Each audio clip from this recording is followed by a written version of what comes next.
Bismillahirrahmanirrahim. Assalamualaikum warahmatullahi wabarakatuh.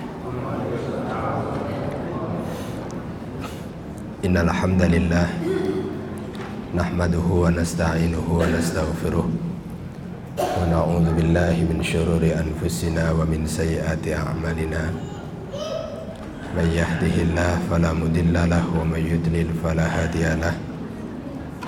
Asyhadu an la ilaha illallah wahdahu la syarika lah wa asyhadu anna Muhammadan abduhu wa rasuluh.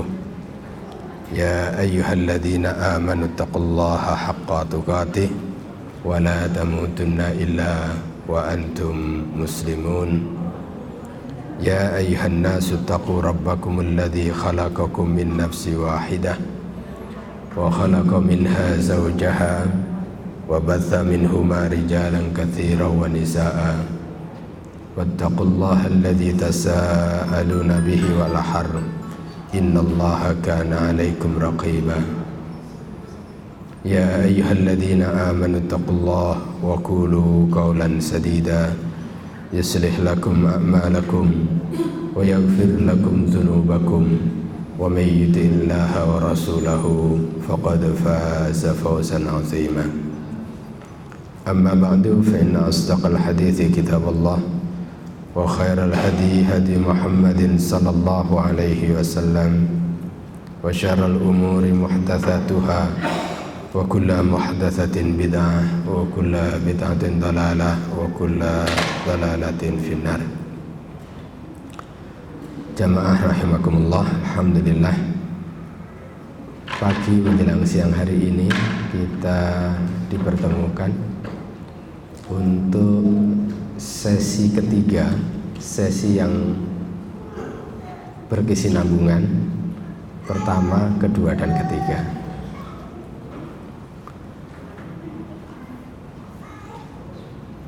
Hari ini kita akan menjawab satu pertanyaan 1 bulan yang lalu yang belum terjawab.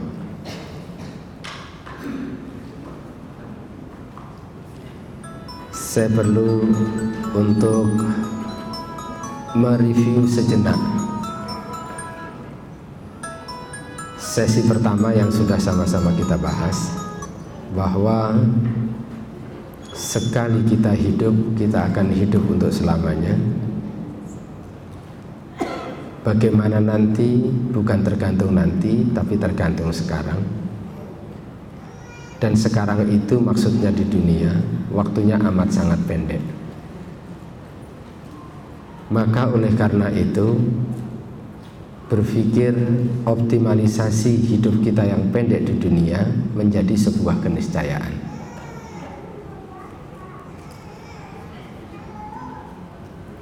Pertanyaan yang kemudian muncul pada sesi yang kedua, lalu di sisa usia kita yang pendek, bagaimana kita bisa mengejar ketertinggalan? Apa yang harus kita kumandangkan pada diri kita? Waktu itu kita jawab,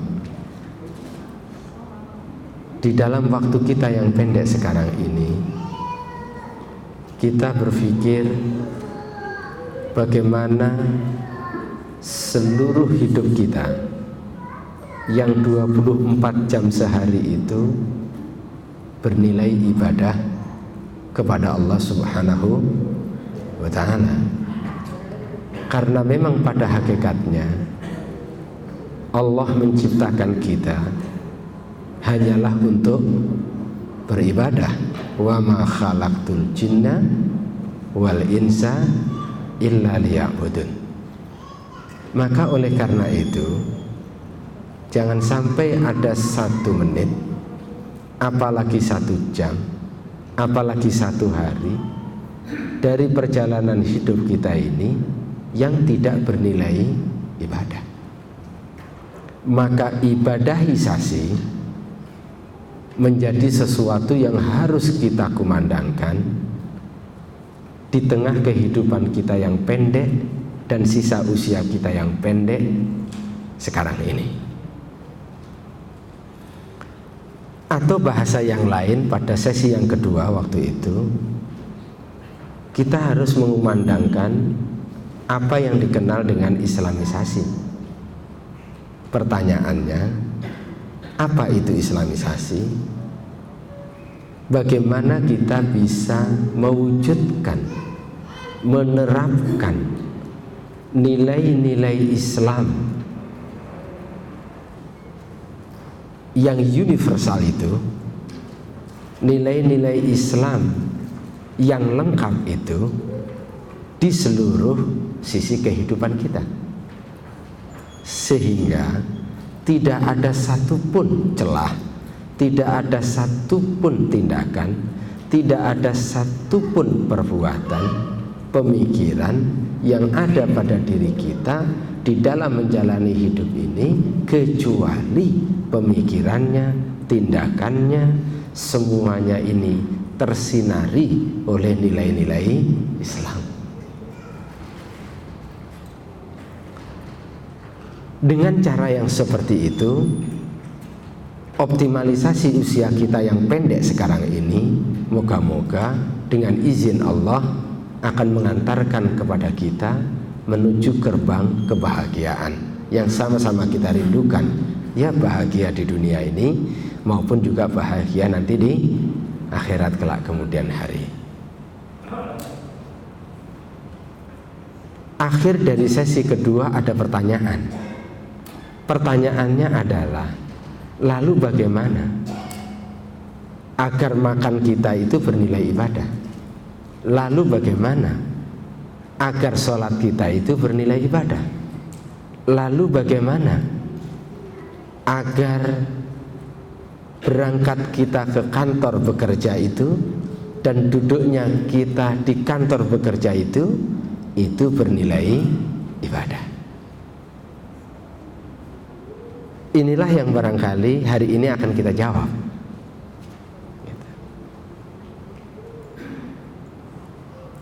Sehingga kita akan bisa memastikan bahwa kita ini beda dengan kambing, kita ini beda dengan kerbau. Waktu itu kan kita bertanya, Bapak, Ibu, mengapa Bapak makan? Kalau pertanyaannya mengapa, jawabnya karena. Kebanyakan orang menjawab karena lapar. Kalau makan disebabkan karena lapar, saya kira kambing kalau ditanya jawabnya juga sama. Kalau kambing itu bisa menjawab, "Beng, ngapain ente makan?" Karena kambingnya Arab, jadi manggilnya ente kan gitu kira-kira. "Ngapain ente makan?" Ya, kambing pasti akan menjawab, "Ane lapar." Gitu. Untuk apa ente makan? Kalau pertanyaannya untuk apa, jawabnya supaya kenyang. Kalau makan karena lapar, tujuan makan supaya kenyang, dan itu kita bisa pastikan, karena ternyata kambing itu kalau sudah kenyang dia berhenti makan.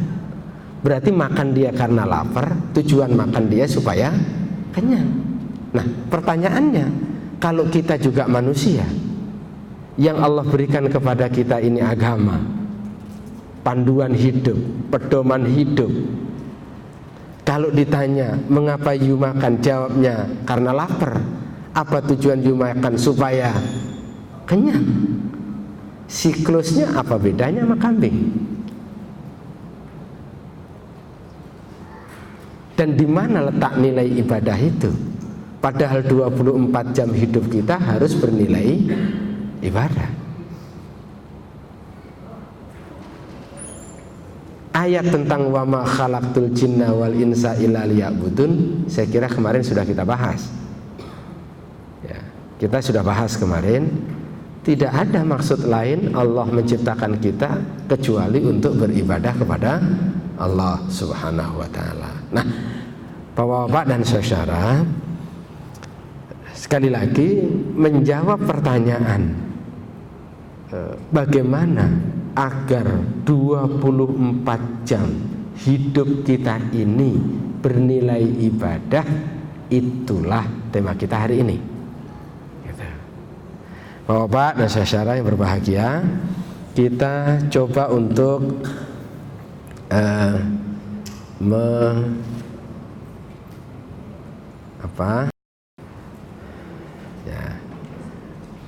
Baik, Bapak dan saudara, ini kira-kira ibadah itu, yaitu takrif ibadah ya.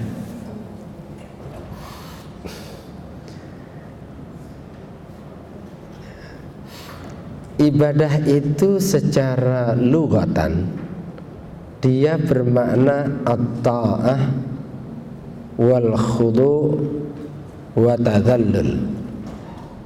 Taat, tunduk, dan menghinakan diri. Menghinakan diri bukan kepada sembarang orang, menghinakan diri hanya kepada di hadapan Zat yang mencipta alam semesta ini. Secara syar'i, terminologi, ibadah itu hiya at-taqarrubu ilallahi ta'ala, mendekatkan diri kepada Allah biimtithali awamirihi wajtinabi nawahinihi, dengan melaksanakan perintahnya dan menjauhi larangannya. Wal amila bima adzina bihi syari'u, dan ibadah itu ya, juga bermakna beramal sesuai atau seizin dari pembuat syariat, yakni Allah Subhanahu wa ta'ala. Syekhul Islam Ibnu Taimiyah mendefinisikan ibadah itu dengan definisi dengan kalimat yang berbeda. Kata beliau, ibadah itu adalah ismun, sebuah nama yang jami'un, mencakup segala sesuatu. Jadi dia ini sebuah nama yang mencakup segala sesuatu. Likulli ma yuhibbuhullahu wa yardah, yang bisa mendatangkan cintanya dan keridhaan Allah Subhanahu wa ta'ala. Minal aqwali, baik dia berupa perkataan, wal a'mali, dan juga perbuatan, al batinati, nampak, al batinati yang tidak nampak, wa zahirati, maupun juga yang nampak. Jadi kata Syekhul Islam Ibnu Taimiyah, yang namanya ibadah itu sebuah nama yang mencakup segala sesuatu yang mendatangkan kecintaan dan keridhaan Allah SWT. Ibadah itu tidak terbatas haji, ibadah itu tidak terbatas umroh, tidak terbatas baca Quran, tidak terbatas sholat, puasa, zakat, dan lain-lain, tapi dia adalah sebuah nama ya, yang mencakup segala sesuatu. Apa saja dia? Yang paling pokok itu adalah sesuatu itu kalau dilakukan mendatangkan kecintaan dan juga keridhaan Allah. Itu satu hal yang penting. Dia itu bisa berupa aqwal, dia bisa berupa ucapan, tetapi juga dia bisa berupa af'al, perbuatan. bahkan nampak az-zahirah wal batinah, maupun juga tidak nampak. Nampak mau tidak nampak, dia masuk dalam kategori ibadah. Bahkan nanti bapak-bapak, ibadah itu ada yang disebut sebagai al-amaliyah al-qalbiyah dan al-amaliyah al-jasadiyah. Ada amalan hati, ada amalan fisik. Seringkali gini, kita ini suka ada pandangan kalau disebut amal itu konotasinya udah amal belum? Maksudnya udah nyumbang belum? Maksudnya udah amal belum? Maksudnya terkait dengan sumbangan, terkait dengan duit, udah sedekah belum gitu. Amal itu luas, ada amalan hati, ada amalan fisik. Bahkan nanti kalau kita telusuri para ulama, amalan fisik itu sangat bergantung benar dan salahnya, diridhoi atau tidaknya, tergantung pada amalan hati. Mohon maaf, misalkan ini ada uang di kerumunan orang, ada uang jatuh 100.000. Kita lagi nggak punya uang, lalu kemudian terdorong untuk ambil itu uang dan untuk dimasukkan ke dalam kantong kita. Begitu kita mau lakukan, tiba-tiba ingat, ini uang siapa? Tiba-tiba ingat, Allah Maha Tahu. Allah menyaksikan apa yang akan saya lakukan. Pada saat itu orang ini sedang beramal dan amalannya itu penting. Itulah yang disebut dengan amalan hati.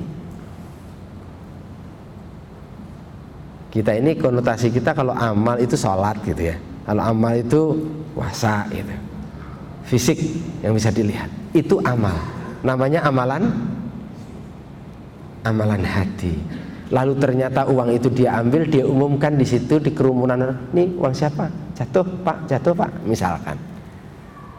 Itu amalan hati. Nah, amalan hati ini jauh lebih berat dibandingkan dengan amalan fisik. Bahkan diterima atau tidak diterimanya amalan fisik sangat tergantung dengan amalan hati. Bisa diikuti Pak ya. Nah, ini kita selesaikan dulu dari sisi dasar-dasarnya dulu nih. Misalkan Pak, ada seseorang yang dibicarakan di komplek sebagai orang yang pelit di kalangan ibu-ibu. Misalkan itu si ibu itu pelitnya minta ampun gitu ya. Rupanya omongan itu sampai dari berbagai jalur ke telinga ibu yang dimaksud. Apa saat itu tekadnya dia? Saya besok akan buktikan. Saya akan undang anak yatim, duafa, dan saya juga undang orang di komplek ini biar mereka pada tahu bahwa saya ini bukanlah sebagaimana yang disebutkan. Saya ini seorang dermawan. Katakan 50 juta habis. Untuk itu pertanyaan saya, duit 50 juta itu kan diberikan ya untuk konsumsi, untuk ini, santunan dan lain-lain macam-macam. 50 juta fisik kan. Acaranya diundang TV One apa? Misalkan. Undang juga misalkan di syuting segala macam. Misalkan. Itu semua kan amalan fisik.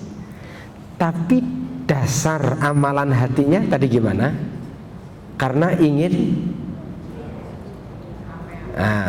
pamer, ria, ya, ingin dipuji dan seterusnya. Itu amalan hati.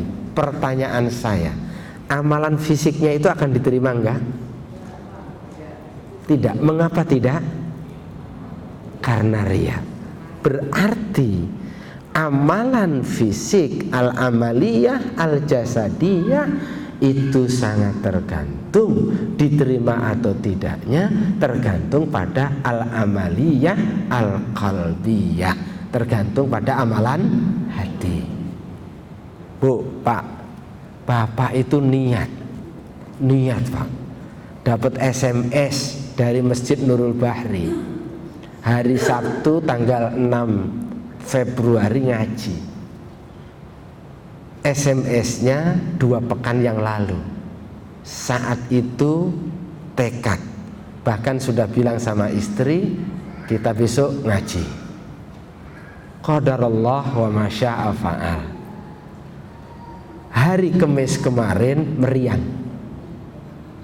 hari ini lagi sedang-sedangnya, pendeknya nggak berangkat, berat.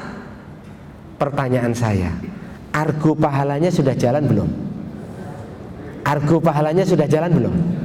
Jalan, Pak. Karena definisinya sudah beramal, gitu. Definisinya sudah beramal. Itulah al-amaliyah al-qalbiyah, amalan hati. Nah, maka oleh karena itu, kata Syekhul Islam Ibnu Taimiyah, yang namanya ibadah itu adalah ismun jami'un, sebuah nama yang mencakup segala sesuatu yang bisa mendatangkan cinta dan keridhaan Allah. Tadi yang nggak bisa berangkat karena meriang tadi itu, dia kan niatnya udah baik, dia sudah bisa mengundang datangnya cintanya Allah kepada dia, ridhonya Allah kepada orang, walaupun diundangnya itu baru dengan amalan hati, yaitu bentuknya niat, tapi dia sudah undang. Makanya disebutkan minal aqwali wal af'ali al batinati waz zahirati au az zahirati wal batinah, nampak maupun tidak nampak. Oke, itu luas berarti. Nah, maka oleh karena itu, Bapak-bapak, Bu sekalian, kalau hari ini tema kita adalah menjawab pertanyaan, lalu bagaimana sih agar 24 jam hidup kita bernilai ibadah? Kan begitu. Bagaimana makan kita itu bernilai ibadah? Bagaimana tidur kita itu bernilai ibadah? Itu.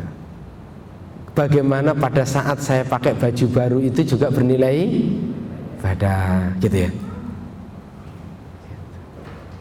Nikmat makan rendang, argo pahala jalan. Misalkan, bagaimana? Kalau itu yang pertanyaan kita, berarti harus kita jawab. Bagaimana setiap apa yang kita lakukan bisa mendatangkan cintanya dan keridhaan Allah Subhanahu wa ta'ala. Bapak-bapak dan saudara, coba kita lebih dalamin lagi ya. Misalkan ya, ini yang tadi ya. Bapak-bapak dan saudara, ibadah ini tadi yang sudah saya sebutkan. Ibadah itu dimensinya bisa dalam bentuk hati, bisa dalam bentuk lisan, bisa dalam bentuk anggota badan, anggota tubuh. Tanqasimul ibadah alal qalbi wal lisani wal jawarih ya. Jadi Bapak, mohon maaf, kita suka bertanya-tanya ya, karena hari ini kita belum baca Quran. Kita suka bertanya-tanya karena kita belum sholat zuhur sementara waktu sudah jam 1. Misalkan kita bertanya-tanya. Tapi mohon maaf, kadang-kadang kita tidak cukup bertanya, hati saya hari ini itu sudah ibadah belum? Atau jangan-jangan hati saya itu beribadah dengan ibadah yang tidak baik. Itu saya kira perlu untuk kita kita perhatikan ya. Kemudian Bapak-bapak dan Rasulullah SAW berkata kepada Mu'ad bin Jabal ketika mengutusnya ke Yaman, "Ya Mu'ad, dengan apa engkau akan memutuskan perkara yang tidak dalam Al-Quran dan As-Sunnah?" Mu'ad berkata, "Aku akan berijtihad dengan akalku." Ini nanti dasar di dalam beribadah ya, dasar dalam beribadah. Baik, sebentar dulu, kita kesini dulu. Sekarang karakteristik ibadah. Karakteristik ibadah itu yang pertama adalah la takunul ibadata illallah.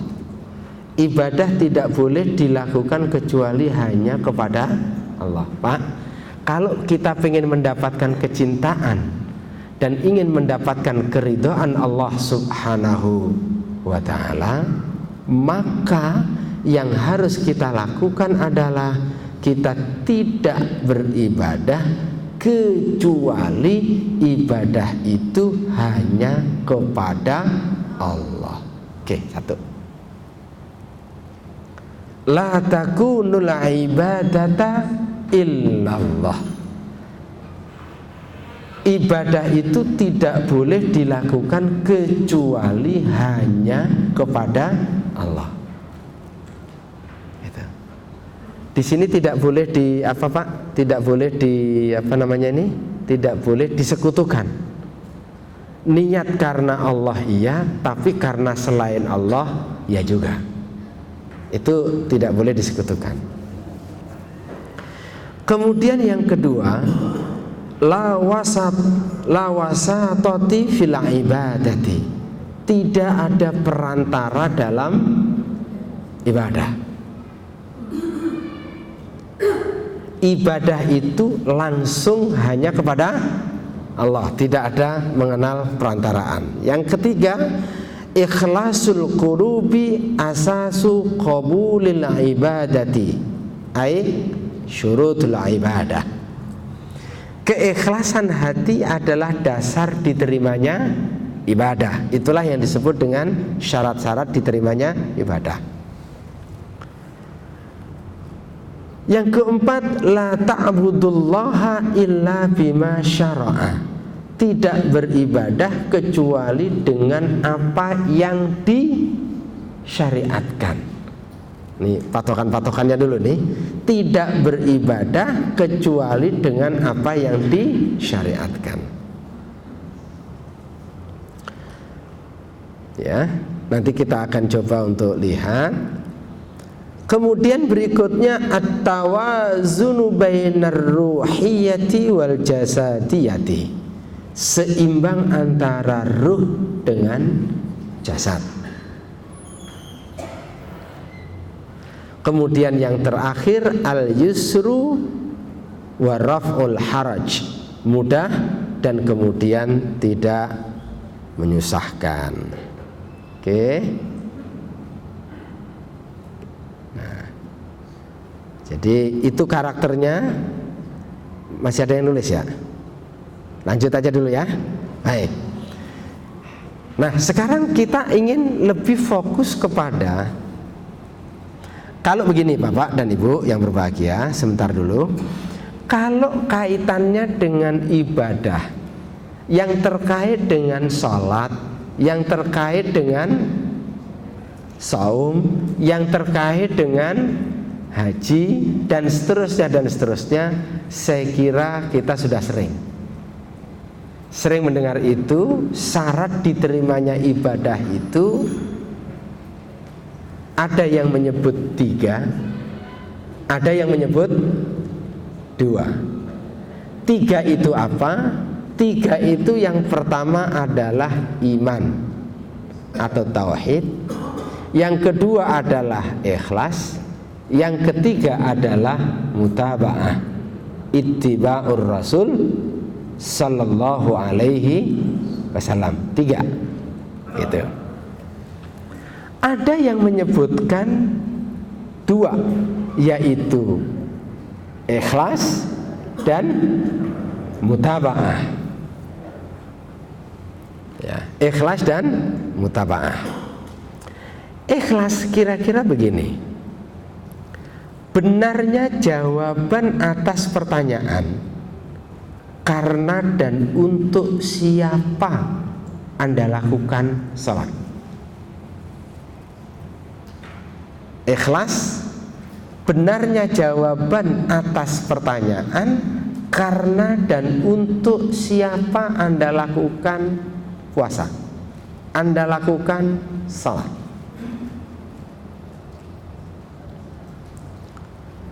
Kalau kita bisa memastikan bahwa sholat yang kita tunaikan itu adalah inna sholati wa nusuki wa mahyaya wa mamati lillahi rabbil alamin la syarika lahu, itulah ikhlas. Disinilah tempatnya kita harus berjuang. Masing-masing kita berjuang. Gimana kita bisa ikhlas? Sekali lagi, gampangnya mengevaluasi terkait dengan ikhlas kita, pastikan jawaban kita atas pertanyaan karena dan untuk siapa Anda lakukan ini. Kemudian kalau itu terkait dengan ibadah, ini kita sering mendengar.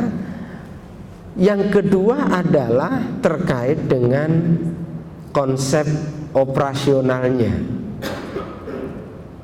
Dengan cara seperti apa Anda melakukan salat. Nah, untuk bisa mengevaluasi ini tentu kita harus memunculkan sebuah pertanyaan. Kalau Anda salat, kalau Anda umroh, kalau Anda haji, kalau saya sedekah, kalau saya puasa, pertanyaan bagi saya adalah dengan cara seperti apa Anda sholat? Dengan cara seperti apa saya umroh? Dengan cara seperti apa saya haji? Kalau bisa menjawab pertanyaan itu dan itu kita jawab, kita melaksanakan umroh, haji, sholat, puasa dan seterusnya sesuai dengan apa yang disyariatkan oleh Allah, itulah yang namanya ittiba. Berarti dua pertanyaan ini. Nah, sekarang pertanyaannya adalah, kalau kemudian ini terkait dengan amalan-amalan sosial yang bermanfaat, misalkan seperti apa amalan sosial itu? Kerja, naik, mengendarai mobil, berladang, berkebun di belakang rumah, kira-kira begitu, mandi, makan, ya, berbuat baik dengan tetangga, yang itu lebih dikenal sebagai ibadah ghairu mahdhah. Ibadah mahdhah, ada ibadah ghairu mahdhah. Ada ibadah yang sudah ditentukan detail tata caranya, ada ibadah yang tidak ditentukan secara detail tentang tata caranya. Nah, prinsipnya gimana? Pertama, ayyakunal amalu masyru'an fil Islam. Pertama, harus dipastikan bahwa aktivitas itu betul-betul disyariatkan dalam Islam. Aktivitas itu disyariatkan dalam Islam. Aktivitas bekerja disyariatkan tidak, Pak? Disyariatkan. Laki-laki harus bekerja, disyariatkan. Nanam pohon disyariatkan. Aktivitas itu harus sesuatu yang disyariatkan. Kalau minum khamr disyariatkan tidak?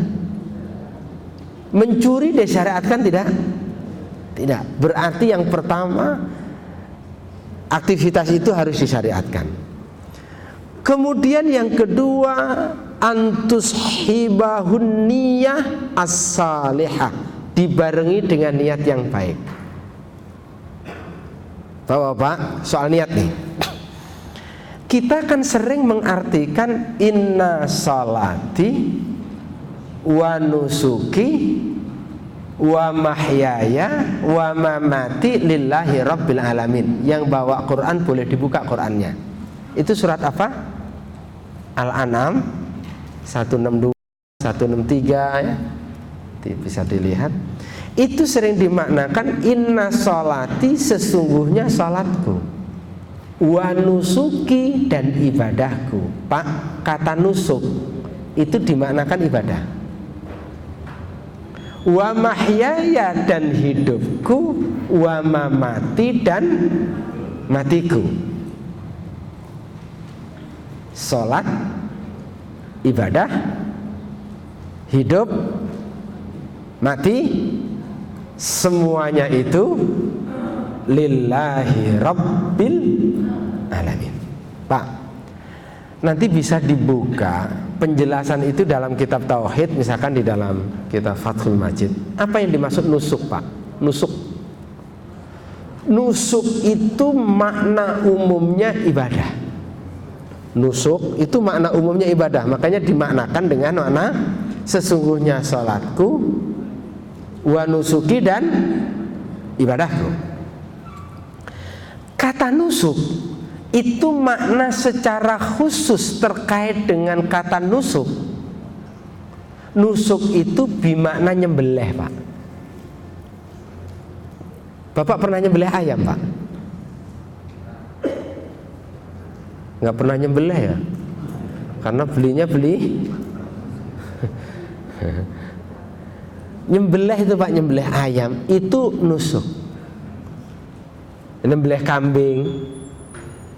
Nah, pertanyaannya, kan jarang orang punya persepsi bahwa menyembelih itu ibadah. Orang begitu mudah persepsinya di dalam kepala ini kalau yang namanya ibadah itu salat, ibadah itu puasa.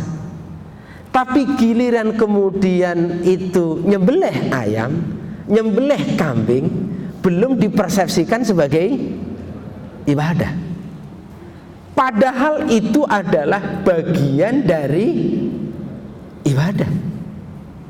Karena dia bagian dari 24 jam hidup kita. Nah, berarti kalau begitu urusan nyembelih ayam, urusan menyembelih kambing itu harus jelas karena dan untuk siapanya.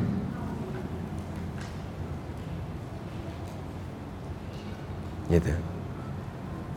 Kalau disebutkan inna salati wa nusuki wa mahyaya wa mamati lillahi rabbil alamin, kalau dimanakan sesungguhnya salatku, wa nusuki, dan sesembelihanku, wa mahyaya, dan hidupku, wa mamati, dan matiku lillahi rabbil alamin.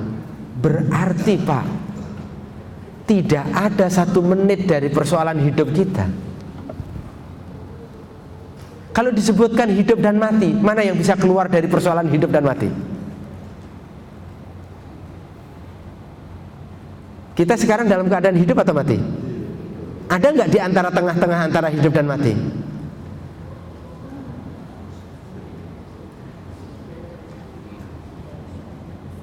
Kita ini lagi mati apa lagi hidup? Lagi hidup. Ada nggak di antara mati dan hidup? Semua hidup. Berarti hidup kita dalam sehari berapa jam? 24 jam.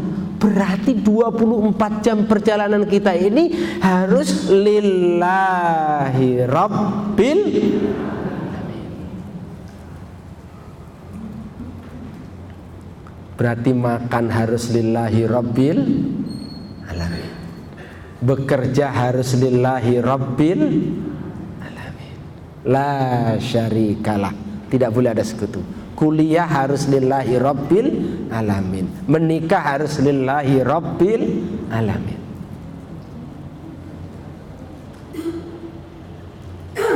Nah, cuman problemnya itu adalah masyarakat kita seringkali menggunakan istilah ikhlas. Ikhlas ya. Kalau bekerja yang ikhlas, kalau makan yang Tapi jarang ya disebut makan yang ikhlas itu ya. Padahal harus loh sebenarnya. Kan harus kan sebenarnya. Makan bagian dari itu kan. Nah, mengapa kalau kerja yang ikhlas ya? Kalau melaksanakan ini yang ikhlas ya? Kalau ngasih orang yang ikhlas ya? Kalau minum, ada nggak bilang begini? Kalau minum yang ikhlas ya? Ada nggak Pak? Pak, ya. Mengapa kok jadi begitu? Mengapa giliran kata ikhlas itu kalau dialamatkan kepada bekerja, kepada memberikan sesuatu kepada orang kok pas? Ini pahaman kita ini. Begitu kemudian kita mau bekerja, nah tunaikan pekerjaan dengan ikhlas ya nak ya. Oke. Mau nolong orang, nah mau nolong orang yang ikhlas ya. Kayaknya kok pas banget gitu. Giliran kemudian kita mau makan, giliran kita mau minum, nah kalau makan yang ikhlas ya, bingung. Makan ikhlas, apa maksudnya? Kalau mau minum yang bingung, maksudnya apa? Mengapa? Ini namanya terjadi distorsi pemahaman. Padahal harusnya itu. Kalau kita mau berpikir 24 jam hidup kita ini bernilai kan makan tidur bagian dari 24 jam kan? Gitu. Bagian dari 24 jam. Maka oleh karena itu makan dan tidur harus juga ikhlas. Lillahi Rabbil Alamin. Tidak boleh ada kesyirikan dalam menyembelih, tidak boleh ada kesyirikan dalam makan, tidak boleh ada kesyirikan dalam minum, tidak boleh ada kesyirikan dalam bekerja.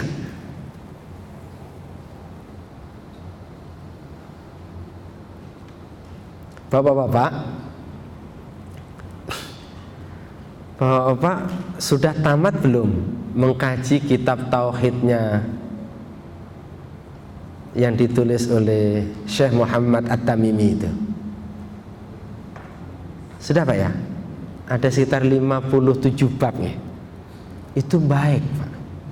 Baik dibaca karena diketengahkan dalam bentuk kasus-kasus. Ternyata tauhid itu, iman itu harus hadir di seluruh kehidupan kita.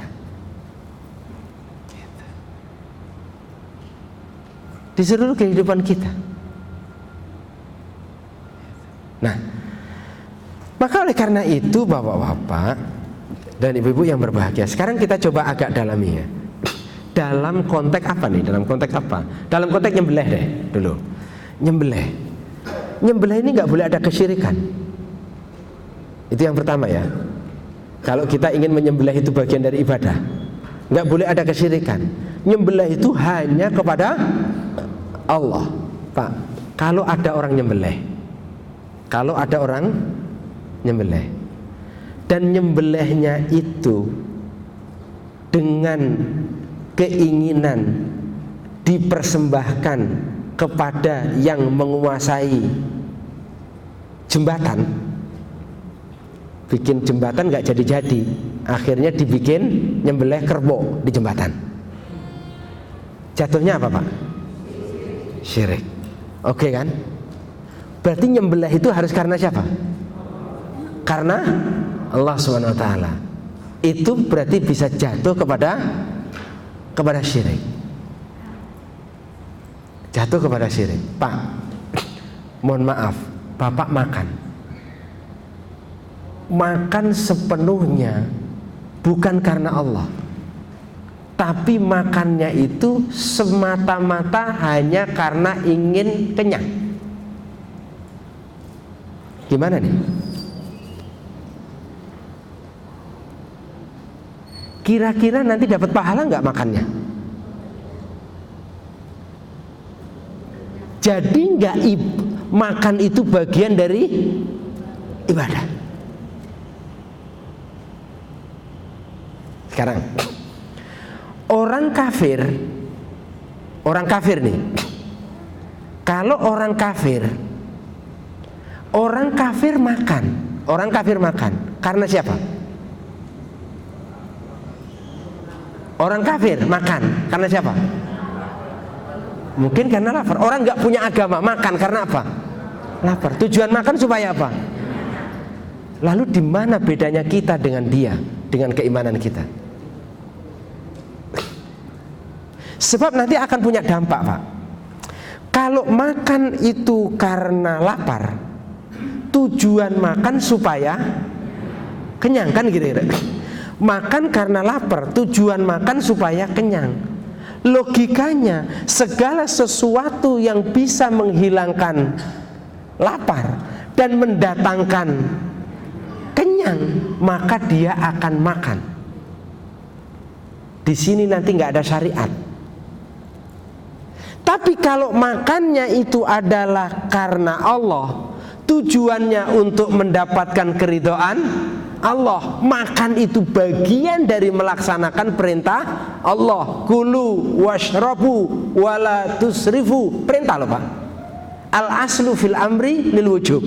Asal perintah itu wajib. Kita berdosa kalau kita membiarkan badan kita ini nggak kita kasih makan. Ada konsekuensi loh. Karena ibadah ada konsekuensi. Mohon maaf Pak. Kalau maghrib nih, waktu buka puasa, Bapak nggak mau buka. Sampai besoknya lagi lemes badan, dosa tidak? Dosa. Karena tidak memberikan hak terhadap tubuh kita. Di satu sisi makan itu adalah perintah, menyia-nyiakan badan untuk tidak diberikan makan itu adalah sebuah pelanggaran. Maka apabila melaksanakan sesuatunya itu bisa mendatangkan pahala, dan kemudian kita meninggalkannya itu tidak melaksanakan itu bisa mendatangkan kemurkaan Allah SWT, di situ letak ibadah. Gitu. Nah, cuma sekali lagi, ini kalau ada pesan, nah, bantu orang yang ikhlas ya, cepat nyambung di sini. Kalau dibilang, nah, makannya yang ikhlas ya, bingung di sini.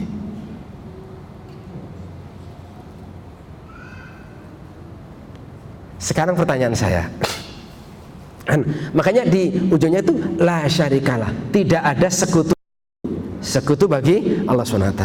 Maka oleh karena itu kemudian yang berikutnya disebutkan syaratnya antu diyal amala bil idqan, melakukannya dengan keyakinan. Maka ada ungkapan sahih wijhataka takun kulla hayatika ibadatun.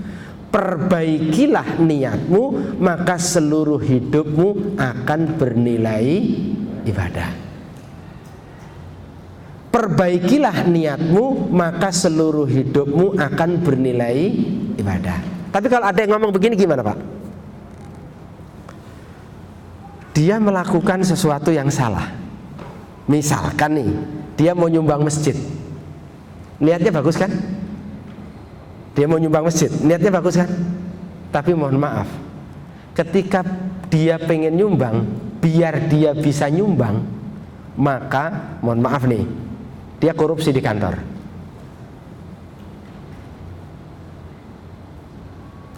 Atau dulu pernah ada di kampung saya sana, sejumlah anak muda remaja masjid 3 orang ditangkap gara-gara nyuri buah apa ini? Jambu. Buah jambu.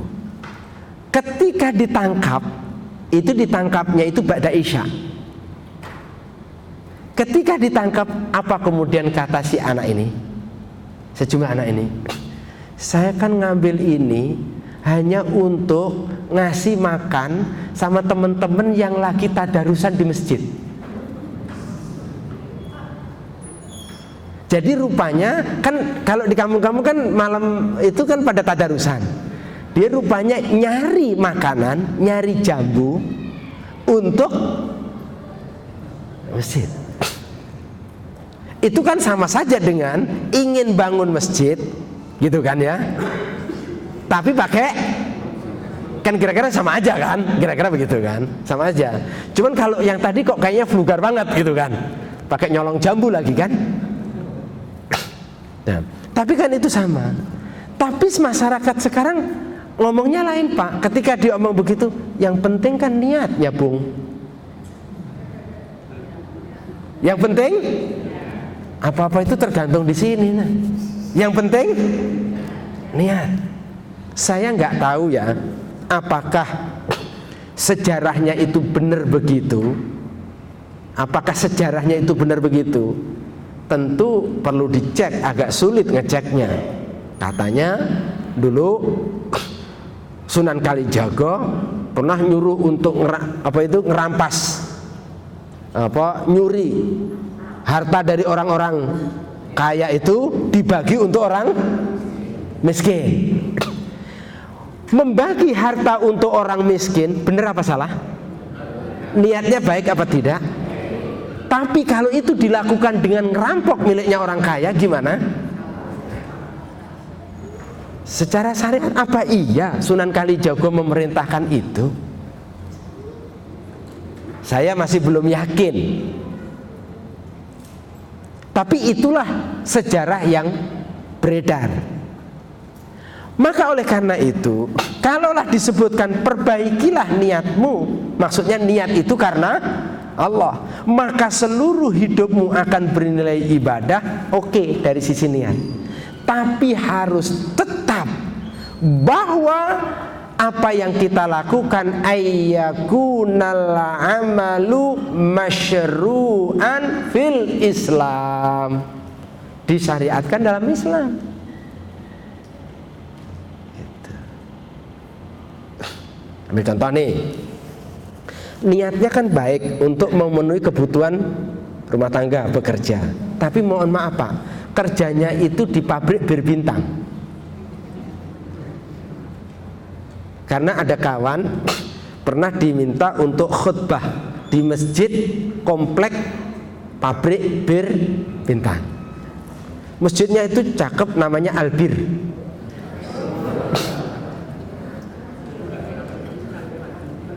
Namanya Al-Birru. Al-Birru laisal birra an tuwallu wujuhakum qibala al-masyriqi wal maghrib. Laisal birra. Ini ayat Al-Birru. Itu. Al-Birru.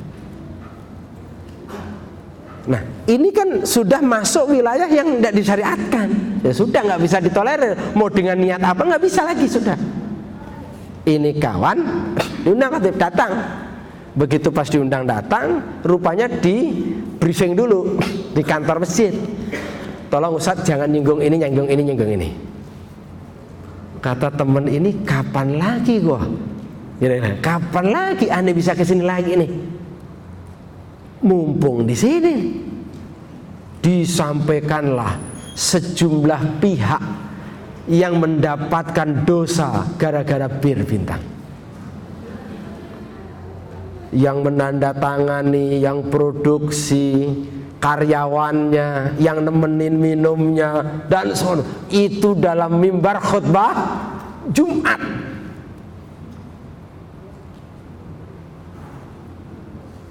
Akhirnya begitu selesai sunyi senyap, tanpa pulang, tanpa sapaan, ini yang namanya Ustaz nih. Tapi adanya tuh, Ustaz, saya memang kerja di sini Ustaz. Tapi kan bagaimana saya? Mau kerja di sini yang penting kan di sini Ustaz. Yang penting niat, nggak bisa. Oke Pak ya. Berarti mencari tempat yang halal di dalam mencari maisha, di beraktivitas dalam hidup itu menjadi penting.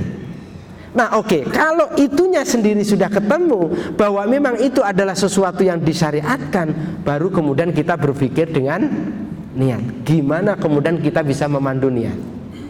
Pak, urusan bagaimana nyetak pipa itu kan nggak ada syariatnya. Urusan bagaimana ini bikin mic ini kan tidak ada syariatnya.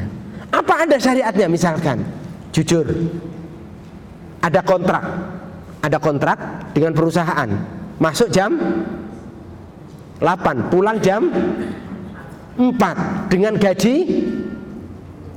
sekian. Pak, ketika kontrak itu terjadi antara pihak yang antara pihak yang bekerja dan pihak yang mempekerjakan, ada kontrak, ada syariat nggak Pak di situ Pak? Ada syariat nggak? Syariat apa? Syariat akad. Ada syariatnya kan? Dan kita tanda tangani, oke siap. Berarti ada syariat akad kan? Ada syariat akad. Nah, kalau ada syariat akad, mohon maaf, ternyata datangnya bukan jam 8 Pak, datangnya setengah 9, pulangnya setengah 4, gajinya full. Kira-kira ada barang haram nggak? Berarti terjadi penyelewengan nggak? Terjadi penyelewengan. Itu syariat gitu loh maksud saya. Itu syariat karena ada akad. Tapi soal bagaimana cara bikin apa ini, mic-nya dan ya itu nggak ada syariat, monggo saja kan gitu. Yang penting sesuatu itu adalah sesuatu yang memang dihalalkan. Berarti niatnya harus dijaga, dan kemudian terkait dengan syariat-syariat tertentu, ya, perjanjian dan sebagainya, itu juga tetap harus dipenuhkan. Nah, kita seringkali punya persepsi ketika bicara syariat itu hanya terkait dengan terpenuhnya rukun salat dan segala macam. Mohon maaf, ketika kemudian di dalam usaha ada proses utang piutang, ada syariat nggak di situ? Ada syariat nggak? Utang piutang. Bagaimana pada saat kita menghutangi atau kita hutang, ini juga dalam konteks ibadah. Dalam konteks ibadah. Pertanyaannya, pernah nggak Bapak dengar begini? Nah, kalau kamu mau menghutangi yang ikhlas, masuk di telinga kita? Nah, kalau mau menghutangi yang ikhlas. Tapi pernah nggak dengar begini? Nah, kalau mau utang yang ikhlas, masuk nggak itu? Kalau mau hutang yang, padahal kan harus juga kan, bahwa saya hutang ini karena Allah, bukan karena ingin berfoya-foya, bukan karena apa, bukan ingin memanfaatkan kesempatan, bukan karena ingin ini mumpung kawan lagi banyak duit, bukan haji mumpung. Saya melakukan ini karena Allah, karena mendesak sesuatu yang harus saya tunaikan. Saya pergi mencari kawan dalam rangka untuk meminjam sesuatu karena ada sesuatu yang mendesak. Maka saya kira kalau utangnya itu karena Allah, kalau hutangnya itu karena Allah, maka tentu dong proses akad utang piutangnya harus mengikuti syariat. Pertanyaan saya Pak, ada nggak syariat terkait dengan akad utang piutang? Ada. Jadi sebenarnya waktu kita mau berhutang pun, ketika kita jalan kaki atau naik motor mau berhutang, sebenarnya argo pahala juga bisa jalan. Tapi diluruskan dulu niatnya apa ini? Haji mumpung atau apa ini? Gitu kan? Oke, kalau kemudian niatnya utang memang karena persoalan tadi, karena Allah, kemudian tujuannya untuk mendapatkan keridhaan Allah, maka saya kira orang yang berhutang yang seperti ini, pada saatnya dia punya kemampuan, dia tidak akan menunda-nunda untuk bayar hutang. Ini kan kadang-kadang di kehidupan kita ini, mentang-mentang udah pada ngaji, itu manajemennya afan akhi, afan ya, belum bisa bayar, afan. Jadi afan aja, afan akhi belum, nggak bisa dong.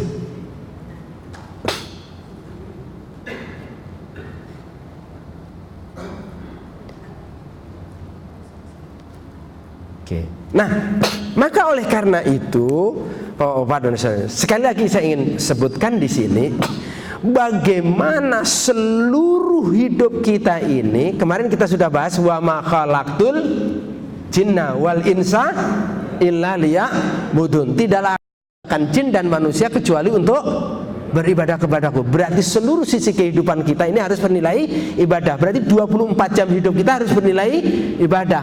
Jalan mau ngutang ke kawan itu bagian dari hidup tidak? Berarti harus bernilai ibadah. Saya ingin tutup ya dengan bapak-bapak dan saudara yang berbahagia. Ini kalau ini perkara Islamisasi ini kan kita hafal sekali ayat ini kan ya. Ya ayyuhalladzina amanut taqullaha haqqa tuqatih wala tamutunna illa wa antum muslimun. Wahai orang-orang yang beriman, bertakwalah kamu kepada Allah dengan sebenar-benar takwa. Pesan sampai di sini sering disampaikan. Tetapi yang kurang disampaikan adalah pada pesan kedua, wala tamutunna illa wa antum muslimun, dan janganlah kamu mati kecuali dalam keadaan Islam.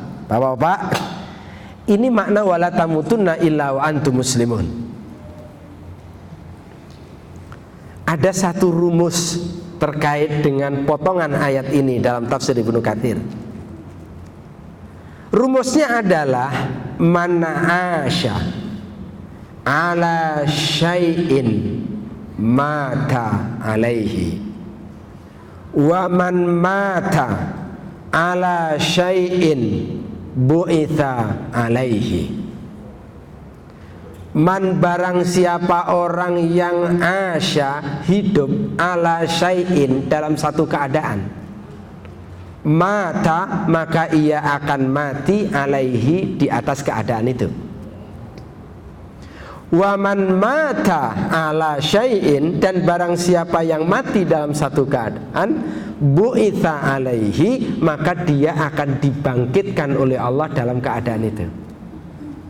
Pak, kalau hidupnya itu kerjanya nyanyi dangdut, kira-kira gitu ya, lesannya itu suka berdendang pop gitu, kira-kira gitu, maka jangan salahkan siapa-siapa jika nanti mati dia dalam keadaan nyanyi pop,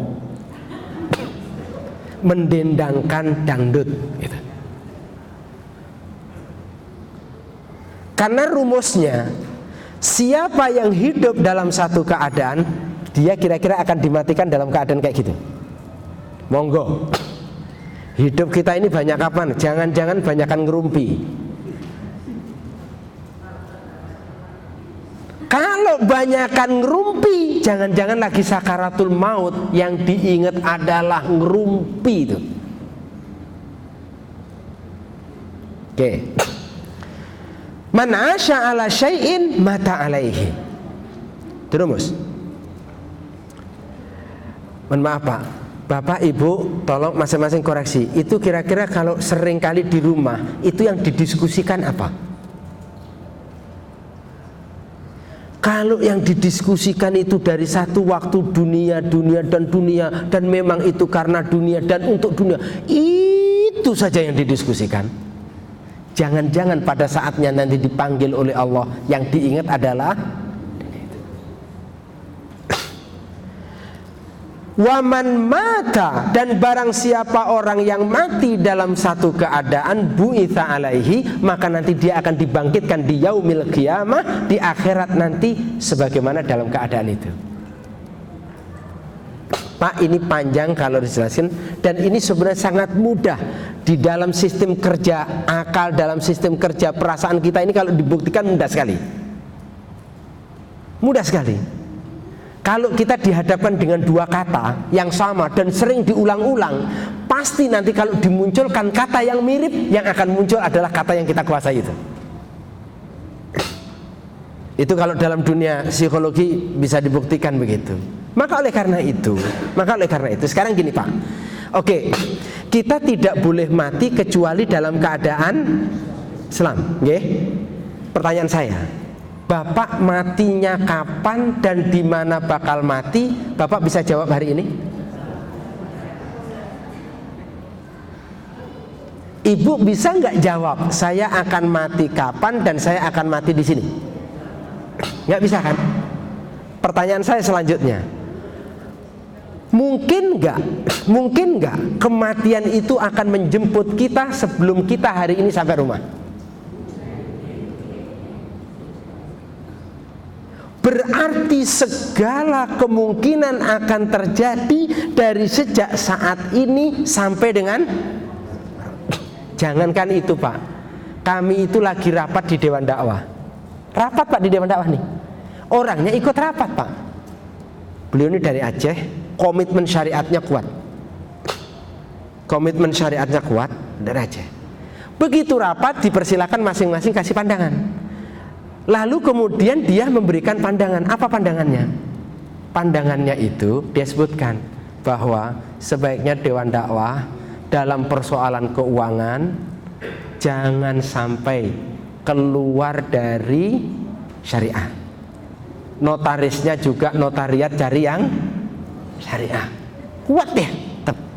Baru ngomong selesai itu Bu, baru ngomong gitu selesai dah ngomong tuh, tiba-tiba blak begini, pegang-pegang, diangkat keluar di mobil sudah meninggal. Kalimat akhirnya pesannya, jangan keluar dari syariat. Jadi boleh jadi sebelum nyampe rumah sudah nggak ada Pak. Ya, ada nggak kemungkinan itu? Ada kemungkinan itu. Nah sekarang kan kemungkinan itu termasuk kemungkinan di jalan kan? Lagi naik motor, lagi bawa mobil, kemungkinan akan dipanggil oleh Allah kan. Sementara pesannya wala tamutunna illa wa antum muslimun, jangan engkau mati kecuali dalam keadaan Islam. Berarti kita harus berjuang bagaimana keadaannya pada saat Allah menjemput kita dalam keadaan Islam. Nah kalau berpikirnya bahwa Islam itu waktu ngaji, lalu ketika mengendarai mobil itu tidak ada kaitan dengan Islam, lah kalau kemudian meninggalnya pada saat mengendarai mobil, kalau meninggalnya pada saat makan, seolah-olah kalau makan itu tidak ada Islam, apa yang terjadi? Dengan kata lain, pesan yang menyebutkan wala tamutunna illa wa antum muslimun, jangan engkau meninggal kecuali dalam keadaan Islam, itu artinya bagaimanapun, dimanapun, dalam situasi apapun, kapanpun, kita harus dalam keadaan Islam. Lagi makan harus Islam, lagi dagang harus Islam. Berarti nilai-nilai Islam itu harus terus terwujudkan. Dengan bahasa yang lain, apapun keadaan kita harus tetap dalam koridor ibadah. Dan ibadah itu diantara aspeknya tadi sudah disebutkan, sesuatu itu harus disyariatkan. Berarti kita harus berada dalam sesuatu yang disyariatkan. Niatnya harus diluruskan. Ikhlas itu jangan hanya dihadirkan pada saat sholat, tapi nyembelih juga harus ikhlas. Nah, di sini barangkali kita mesti belajar. Kemudian yang berikutnya, bagaimana kemudian syariat Allah itu tegak dalam segala urusan kita. Dalam urusan utang piutang ada syariat, dalam urusan bekerja ada syariat karena ada syariat akad, dan seterusnya. Macam-macam. Misalkan Pak, Bapak ketika mengendarai mobil ada syariat apa Pak? Yang nggak ada lah syariat oper gigi berapa kali, yang nggak ada itu. Kan nggak ada ngajarin oper gigi, itu akan berkembang. Apa syariat waktu ngendarain mobil? Tertib lalu lintas, izin mengemudi. Syariat itu misalnya, kalau orang jalan matanya gimana matanya? Menundukkan? Jangan Nah, kalau jalan, lagi jalan Pak, ada orang duduk, syariatnya apa? Yang mengucapkan salam yang duduk apa yang jalan? Jalan, gitu, yang jalan kan? Kira-kira gitu. Tapi nggak tahu, bisa nggak diterjemahkan? Kalau ada motor sama mobil, yang salam yang mana dulu? Ya.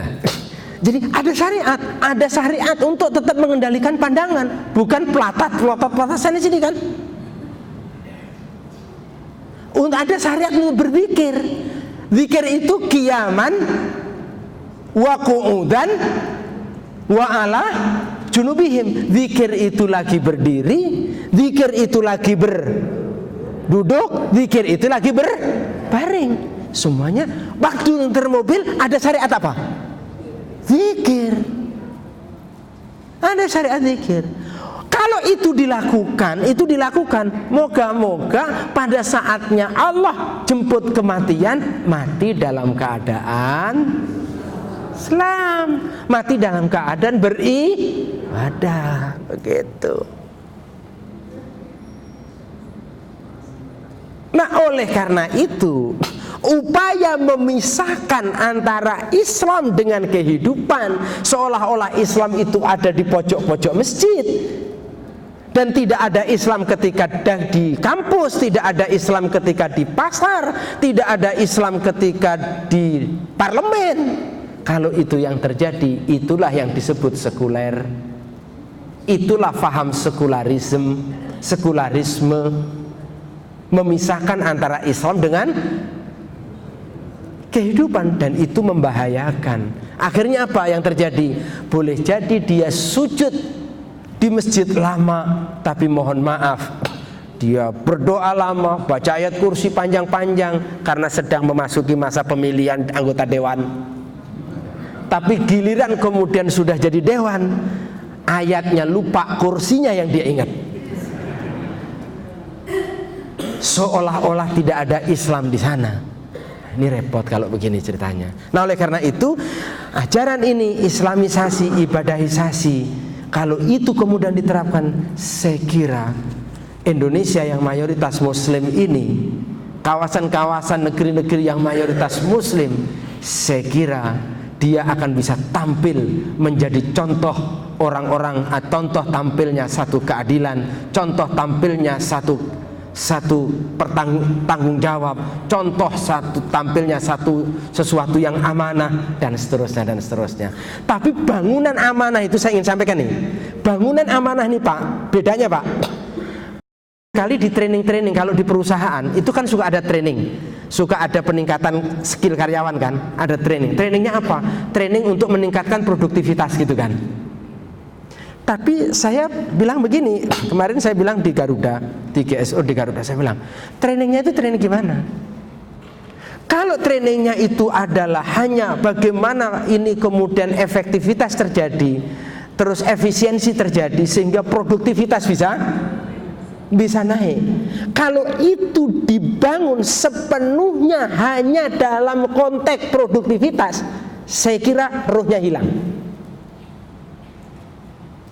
Karena negeri ini mayoritas muslim dan karyawan itu banyakannya muslim, seharusnya dorongan ke arah produktivitas itu dibangun di atas landasan inna salati wa nusuki wa mahyaya wa mamati lillahi rabbil alamin.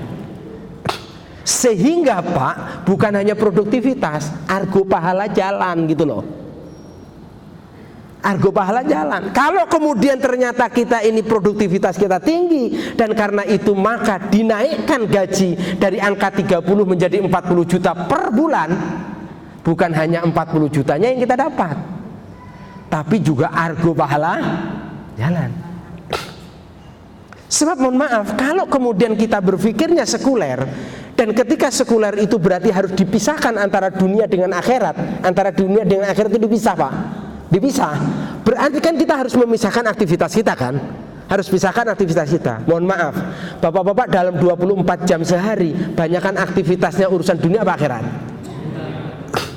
Dunianya cuma berapa jam, jangan-jangan sholat paling-paling kan, Baca Quran berapa jam? Kalau 24 jam, kalau misalkan di daun timbangan ini 2 jam untuk akhirat, 22 jam untuk dunia, lalu gimana nasib kita? Sementara hidup kita banyak di jalan, hidup kita banyak di kantor, sampai rumah tidur. Nah, maka oleh karena itu yang harus kita jawab, bagaimana menjadikan tidur itu juga bagian dari ibadah kepada Allah Subhanahu wa ta'ala. Tapi ada nggak Pak omongan begini, nah yang kalau tidur yang ikhlas ya nak ya, ada nggak gitu? Saya belum jawab ini tadi pertanyaan ini. Ada nggak pertanyaan, nah kalau tidur yang ikhlas ya? Tapi relevan nggak Pak tidur itu ikhlas? Saya nanya nih, ini gampang nanti jawabnya, saya mau menyelesaikan dulu nih. Relevan nggak pertanyaan itu? Nah kalau tidur yang ikhlas ya nak ya, relevan nggak? Inilah Pak, gara-gara kita ini memahami yang namanya ikhlas itu rela. Nah kalau nyumbang yang rela ya. Nah kalau bantu orang miskin yang rela ya. Ikhlas itu bukan rela, gitu loh. Rela itu bagian dari ikhlas. Ikhlas itu harus jelas kemana itu dimuarakan, karena dan untuk siapa itu. Inna sholati wa nusuki wa mahyaya wa mamati lillahi rabbil alamin. Makanya doa mau tidur gimana? Doa mau tidur, Bismika Allahumma amutu wa ahya. Yang masih pakai ahya wa amut cari lagi. Bismika, dengan menyebut namamu ya Allah. Jadi urusan tidur itu karena siapa? Bismika, dengan menyebut namamu ya Allah.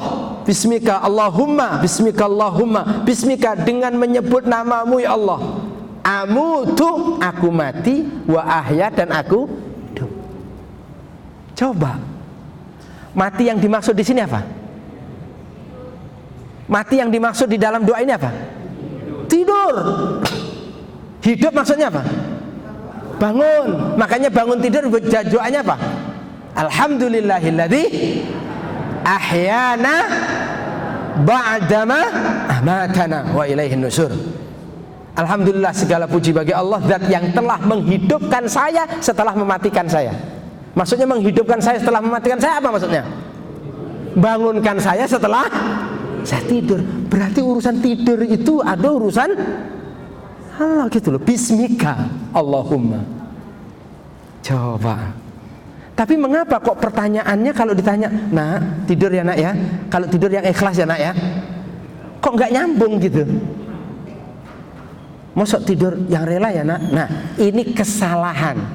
Kesalahan kita kadung memahami yang namanya ikhlas itu cuman rela. Padahal ikhlas itu adalah ini perbuatan mau dimuarakan kemana, karena dan untuk siapa Anda lakukan ini, karena dan untuk siapa Anda tidur. Kita akan jawab, saya tidur karena Allah perintahkan kepada saya untuk istirahat. Dosa saya kalau tidak mengistirahatkan fisik saya. Maksud saya ini gimana ini caranya nih ya, ini bisa tertanam nih gimana ya, itu. Tidur itu bagian dari ibadah. Jangan-jangan kita sering kali tidur karena ngantuk, udah gak doa ke Allah. Doanya cuma di sana, Bismika Allahumma amutu wa ahya, tidur. Karena gitu. Tidak dengan penghayatan. Gitu. Pak, keluar rumah ada doanya nggak Pak? Apa keluar rumah doanya coba? Keluar rumah doanya?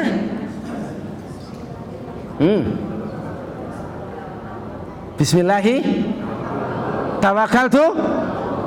Bismillahi, dengan menyebut namamu ya Allah. Tawakkaltu ala Allah, wala haula wala quwata illa billah. Masya Allah itu. Itu jangan cuma di lisan. Berarti jalan itu dipandu dengan nama Allah. Itu. Dipandu dengan nama Allah. Nah, ini gimana dihadirkan? Kita koreksi. Selain kita koreksi soal ibadah kita tentang sholat, keikhlasan maupun tata cara sholat, tapi juga harus kita koreksi di dalam konteks ibadah kita dalam artian yang lebih umum, yaitu menyangkut sholat, menyangkut bekerja dan seterusnya dan seterusnya. Saya kira dengan cara begini hidup kita ini akan tentram, hidup ini akan tenang, hidup kita ini masya Allah sekali mendayung 2-3 bulan terlampaui, sekali kita bekerja dunia akhirat sudah mendapatkan, insya Allah begitu. Gaji sah kita dapat, makan nikmat gitu ya, pecel Madiun nikmat sekali gitu ya, kira-kira gitu. Tapi sekaligus juga argo pahala jalan gitu. Saya kira itu Pak ya yang bisa saya sampaikan. Berarti sudah terjawab moga-moga dari pertanyaan yang lalu, tapi monggo direnung-renungkan. Dan itulah hikmah mengapa tidak ada pergerakan yang kecuali ada doanya. Masya Allah, apa aja kita ada doanya. Masuk WC ada doanya enggak Pak? Ada enggak doa saya masuk WC? Tuh diingetin tuh, keluar WC ada doanya. Coba berhubungan dengan istri ada doanya? Ada tuh, semuanya ada. Coba gimana memandu itu, dipandu itu, dipandu tauhid kita. Baik, masih ada waktu 10 menit. Undangan sampai jam 11 kan Pak sebelumnya? Iya. Ya, insya Allah nggak lebih dari jam 11 moga-moga. Kan harus sesuai dengan akad.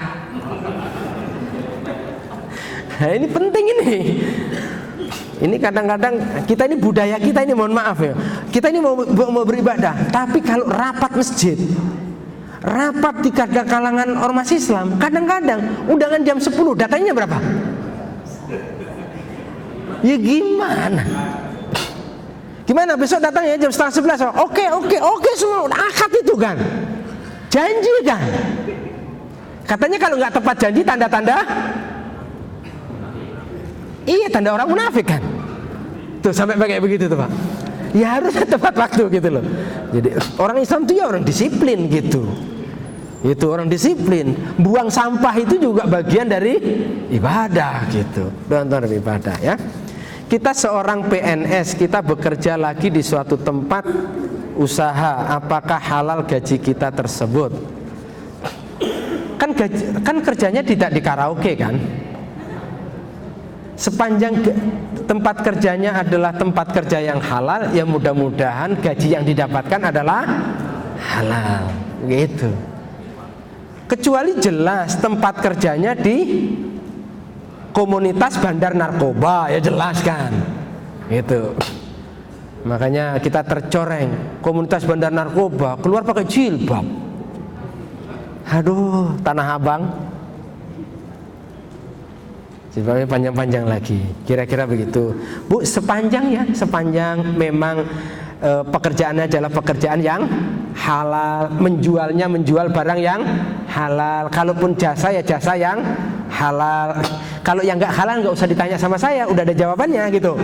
So kalau di sini gimana Ustaz? Ya udah jelas, nggak usah ditanyain nanti ya gitu. Makanya saya suka bilang sama ibu-ibu, bapak-bapak yang punya anak mau masuk kuliah, mesti didiskusikan kira-kira nanti mau ngambil disiplin ilmu apa, dan itu harus dibayangkan kira-kira mau menekuni apa. Kadang-kadang nanti banyak yang dilematis. Misalkan mau nekuni apa di perhotelan, ternyata diajarin yang namanya di hotel itu harus misalkan apa itu, jadi dilematis toh nanti. Kayaknya di hotel itu kan wajib makan nggak dihabisin gitu ya.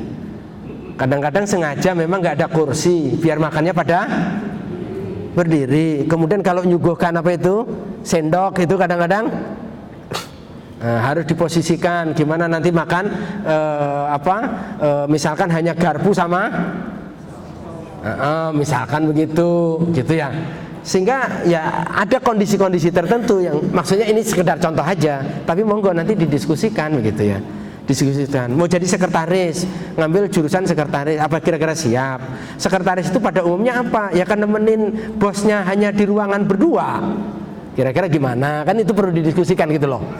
Jadi antara apa yang sedang dipelajari dengan apa yang kira-kira akan ditekuni, itu sesuatu yang sebaiknya didiskusikan sehingga tidak terjadi dilema. Ustadz, yang saya hormati, berbicara ibadah, apakah wanita yang berjilbab sesuai syariat dan dalam keadaan suci tidak batal wudhu, dan laki-laki yang berjenggot memakai celana di atas betis juga tidak batal wudhu, itu bernilai ibadah? Insya Allah bernilai ibadah, Pak. Masya Allah ya Pak ya, punya jenggot itu.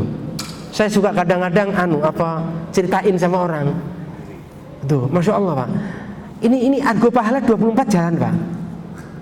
Pernah nggak Bapak naruh jenggot, kamu tak taruh dulu sebentar ya gitu. Ini pakai jenggot itu kan nyunah nggih, sunah kan ya, berarti lagi tidur Bapak pakai apa? Argo pahala jalan nggak? Masya Allah. Lagi di pasar pakai jenggot nggak? Kan nggak ada cerita jenggot kamu saya taruh dulu ya, kan nggak gitu kan? Subhanallah gitu. Ibu-ibu pakai jilbab, Masya Allah gitu. Nikmat orang mengamalkan sunnah ini.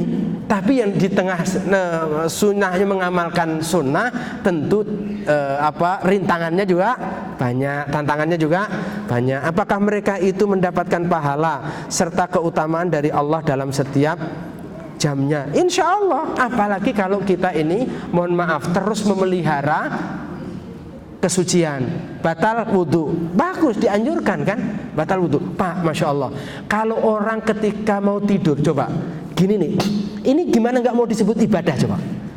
Orang mau tidur nih, lalu dia ambil air wudhu, sikat gigi. Rasul kan menganjurkan siwak ya.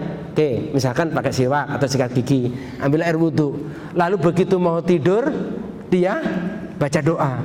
Apa kata Rasulullah SAW? Para malaikat sepanjang dia tidur dalam keadaan berwudu tadi itu, maka sepanjang itu malaikat akan memintakan rahmat dan ampunan untuk orang yang tidur itu, dan malaikat akan berada di sisinya ikut menjaganya.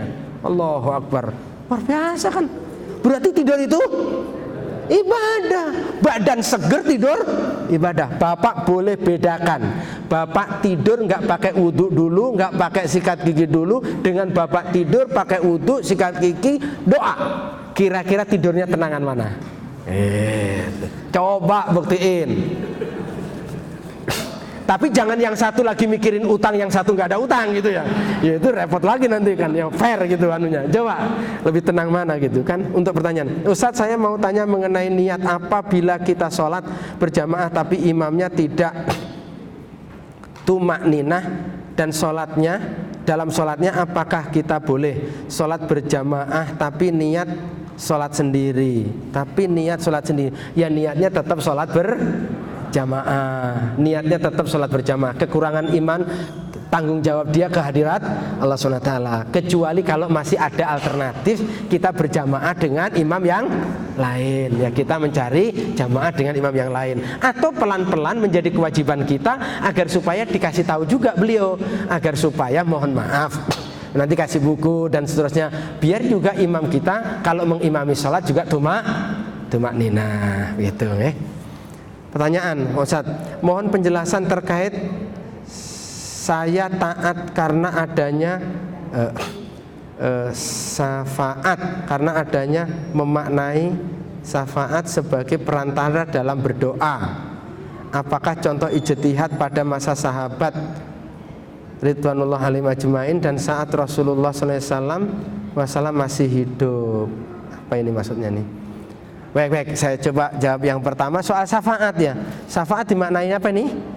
Syafaat untuk perantara dalam berdoa. Lain perantara dalam berdoa dengan syafaat.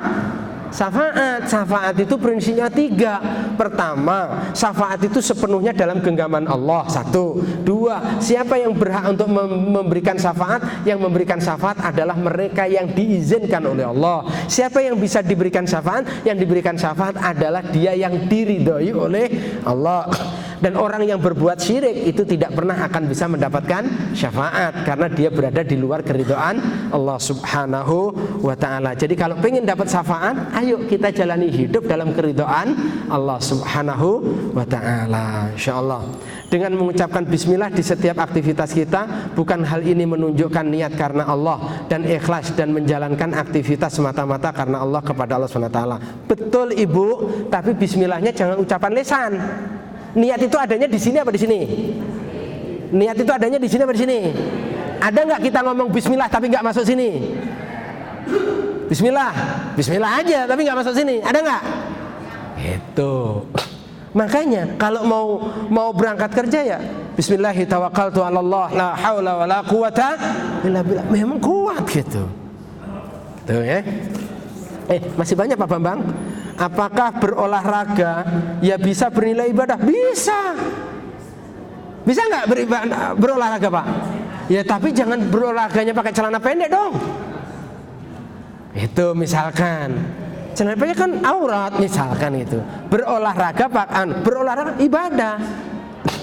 Apakah Rasul berolahraga? Masya Allah, main pedang, main itu luar biasa, mobilisasi di zaman Rasul 8 tahun Pak, 78 kali tempur. 8 tahun, 78 kali. 1 tahun itu hampir rata-rata sekitar 10-12 tempur. Dan sekali tempur itu panjang. Itu luar biasa di zaman Nabi itu. Mobilisasi kekuatannya luar biasa. Gitu ya. Itu bernilai ibadah, tapi sebentar ini dengan niat agar badan segar sehingga mendukung kegiatan ibadah insya Allah serta bisa bersosialisasi dengan teman-teman beribadah. Tapi mohon maaf Bu ya, bersosialisasi dengan teman-teman terus kemudian di tempat umum lagu musiknya, dentuman musiknya luar biasa, ya itu agak repot ya. Nah, untuk yang ibu-ibu tetap harus ada olahraga. Barangkali ada yang punya rumah besar, di belakangnya bisa dipakai untuk olahraga khusus ibu-ibu. Suaminya pas tidak ada di rumah, pada kumpul olahraga di situ bersama, bagus. Tapi jangan kemudian berolahraga atas nama beribadah olahraga, tapi mengumbar aurat, misalkan gitu. Ya kontradiktif. Saya melaksanakan sholat taraweh di satu masjid di mana sebelum melaksanakan sholat taraweh terlebih dahulu melaksanakan sholat sunnah iftitah dengan berjamaah. Apakah sholat iftitah itu dicontohkan oleh Rasulullah? Sholat iftitah apa ini maksudnya nih? Wallahu a'lam bishawab. Saya belum menangkap pertanyaannya ini. Setahu saya kalau sholat taraweh nggak ada sholat iftitah ya, ba'da salat isya kita boleh melaksanakan salat tarawih. Yang dimaksud salat iftitah ini persisnya kayak mana nih? Apa salat iftitah itu yang dimaksudkan kayak salat intidar qabla Jumat misalkan, apa seperti apa? Jika ada yang berhutang dan sudah saatnya membayar tapi diam saja, apakah kewajiban kita harus menagih? Betul, tagih aja. Itu. Tapi yang lebih penting sebenarnya yang ngutang itu sadar dong gitu ya. Diem aja gitu kan. Jika ditagih selalu mengulur waktu. Kalau mengulur waktu karena tidak mampu, mengulur waktu memang tidak punya kemampuan, Masya Allah, ada kebahagiaan bagi yang ngutangin untuk menundakan pembayaran. Dan itu pahalanya Masya Allah luar biasa. Bahkan membebaskan juga boleh kalau betul-betul dia tidak mampu. Tapi saya nggak mau nyebut itu. Kadang-kadang yang ngutangin itu ingat terus, tapi yang utang seringkali lupa. Jadi gitu, karena ada kesengajaan itu. Pak, itu orang yang udah masuk surga, tiket surga di tangan, itu gara-gara utang ditunda loh Pak masuk surganya. Itu. Jadi kita ini jangan harus hati-hati dengan soal utang ini. Jangan manajemen afan-afan terus ya. Menyadari akan kesalahan sebaiknya diamankan atau diikhlaskan. Ya itu tadi Bu, dilihat dulu. Kalau ternyata memang dia ini sekedar menggampang-gampangkan ya diingatkan, dididik agar supaya dia bisa bayar. Tapi kalau memang ternyata susah dan nggak bisa dan kita punya kelonggaran rezeki, Masya Allah pahalanya besar sekali kalau kita bisa membebaskan ya. Tapi kalau yang dibebaskan jangan kemudian jadi ketergantungan, jadi langganan gitu ya. Akan menjadikan investasi kita di akhirat. Betul, akan menjadi investasi insya Allah. Jika saya seorang PNS di mana ada beberapa kegiatan yang diwajibkan kita harus mengikutinya, padahal itu tidak sesuai dengan syariat Islam, lalu saya ikut tapi hati menentangnya, apakah saya berdosa? Apakah saya berdosa? Disebutkan begini, kalau berdosa tetap berdosa. Ya, berdosa tetap berdosa. Berdosa tetap berdosa, walaupun hati kita penatan. Tapi mudah-mudahan dengan iringan istighfar yang kita lakukan, kalau memang itu betul-betul terpaksa. Tapi saya kira yang paling pertama kita harus keluar dari ranah yang sulit itu. Gimana caranya? Wallahu alam. Masing-masing kita coba berpikir bagaimana kemudian saya tidak mengikuti sesuatu yang tidak sesuai dengan syariat dengan berbagai cara. Dengan berbagai cara, dengan cara yang baik-baik dan seterusnya kita harus tidak ikut. Tidak ikut. Jangan sampai kemudian selalu berlindung, yang penting saya menolak dengan hati saya, lalu kemudian ikut dan terus ikut dan terus ikut. Itu ya. Terus nanti syirku ta'ah itu, syirik dalam hal taat itu ada macam-macam. Ada yang kemudian kita mengikuti tapi kita tahu itu salah, tapi kemudian kita tetap mengikuti tapi kemudian menolak. Insya Allah mudah-mudahan itu tidak termasuk syirik besar gitu ya. Mudah-mudahan tidak termasuk begitu ya. Baik, kemudian kalau hutangnya di bank syariah walaupun kepepet ini ada unsur riba, apakah ini masih bisa dikatakan ibadah? Lalu kadang-kadang jadi seenaknya karena ada unsur ribanya. Kalau jelas ada unsur ribanya nggak boleh dikatakan ibadah. Kalau jelas ada unsur ribanya tidak lagi boleh dikatakan ibadah. Kan syaratnya yang pertama tadi bahwa itu sesuatu yang disyariatkan. Jadi amalan ibadah kita yang lain itu akan menjadi ibadah kalau sesuatu itu disyariatkan, sesuatu disyariatkan. Pak Ustadz, saya mau nanya, kalau anak saya ajak ngaji tapi niat anak saya mau nganter mamanya, ngaji itu dapat nilai ibadah enggak? Mudah-mudahan hari ini niatnya nganter. Mudah-mudahan seiring dengan waktu, namanya anak-anak perlu dididik. Mudah-mudahan lama-kelamaan mendapatkan ibadah kepada Allah Subhanahu wa taala. Insya Allah. Namanya juga proses. Mungkin belum bisa. Ya kalau nggak dimulai begitu, kalau urusan ikhlas dan ikhlas, siapa di antara kita yang ikhlasnya sudah 100%? Semua kita begitu kan. Apakah kemudian ketika kita menyumbang orang tidak mampu itu ikhlas 100%? Kayaknya tidak juga. Nah, tapi apakah kemudian karena kita belum 100% ikhlasnya, lalu kemudian kita tidak menyumbang? Saya kira juga tidak. Jadi kayak pakai jilbab, anak ya pelan-pelan dididik harus pakai jilbab. Mudah-mudahan lama-lama dia bisa menikmati dan kemudian bisa lebih membenarkan niatnya, insyaallah taala. Saya mohon maaf sekali karena pertanyaannya sangat banyak, jawabnya cepet-cepetan. Mudah-mudahan, tapi kira-kira yang ingin saya sampaikan tadi, mudah-mudahan kita selalu bisa berpikir bahwa bagaimana kita bisa melakukan ibadahisasi, kita bisa melakukan islamisasi, artinya bagaimana 24 jam hidup kita ini bernilai ibadah, dan bagaimana seluruh sisi kehidupan kita ini selalu disinari oleh nilai-nilai Islam. Dengan cara seperti ini, mudah-mudahan pada saatnya Allah panggil kita, dipanggil dalam keadaan husnul khatimah. Amin insyaallah. Wassallallahu ala nabiyyina Muhammadin wa ala alihi washabbihi wa barik wasallam. Dengan kafaratul majlis, subhanakallahumma bihamdika asyhadu an la ilaha illa anta astaghfiruka wa atubu ilaik. Assalamualaikum warahmatullahi wabarakatuh.